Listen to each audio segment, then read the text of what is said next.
it just allows you to be a human again.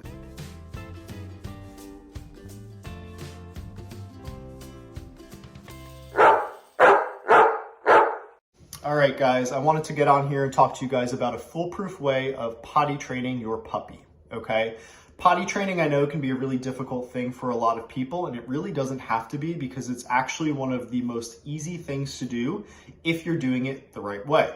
Well, what is the right way? Let's get into it. Puppies, as we know, are very mischievous and they are very active. They're constantly moving around. They like to, explore and all of these different things.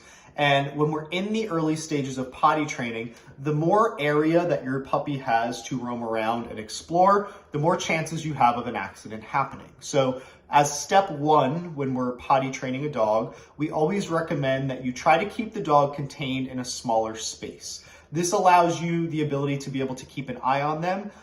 It allows you to be able to get to them quickly if you do need to get them out. And it prevents them from slipping behind the couch and having an accident and then you finding it a couple of days later, which is not what we want to do, okay? The other thing that we recommend doing when potty training a puppy is keeping the leash on in the house for a little bit. Again, especially if you are in a home environment that doesn't have a fenced-in yard or you don't have the ability to take the dog off leash. Having that leash on and ready to go is a great way to be able to quickly get the dog up and outside if they do start to have an accident in the house, which is very likely to happen, and it's not the end of the world if it does happen, okay? If you do catch your dog in the act of having an accident in the house, this is a really great opportunity to teach them that that's not what we're supposed to be doing. What I recommend doing in that situation is going over, scooping the puppy up, bringing them outside to complete elimination, and then once they've eliminated outside, give your food reward outside, and then come back inside. When an accident does happen in the house, one of the most common mistakes that a lot of people make is they try to clean the accident up with just regular household cleaner.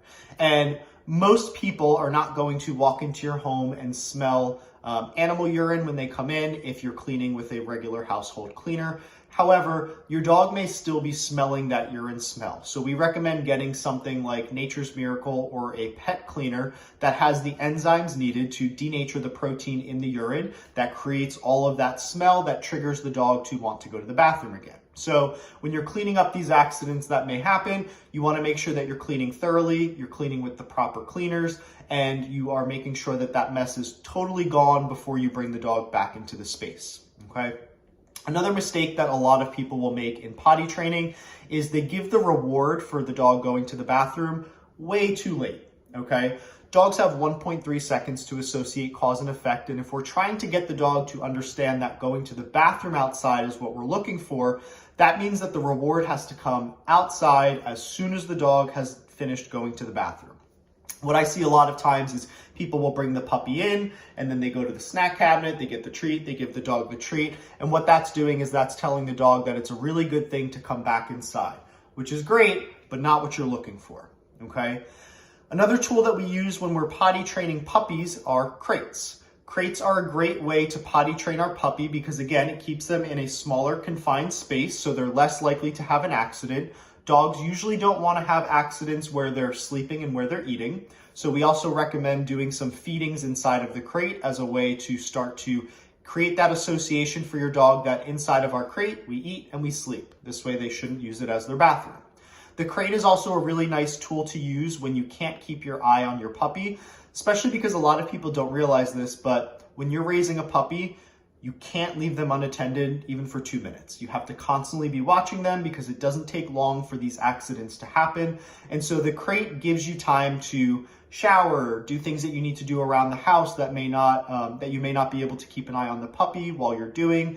And it just allows you to be a human again, essentially. So there's nothing wrong with using your crate while you're home with your puppy. And it's actually something that we highly encourage for little spurts throughout the day, maybe 30 minutes here, an hour there. And as long as you're balancing that crate time with activity, play, and other things, there's no problems with that. So the couple of things, just to recap, that you want to make sure that you're doing while you're potty training: keep your dog in a more confined space so that you can keep an eye on them, supervise them the whole time that they're out with you, utilize your crate to prevent accidents from happening, make sure that the dog is on a leash when they're in the house with you so you can get them out quickly, reward any bathroom productions that go on outside of the home, and make sure you're cleaning up accidents inside the house with a proper pet cleaner.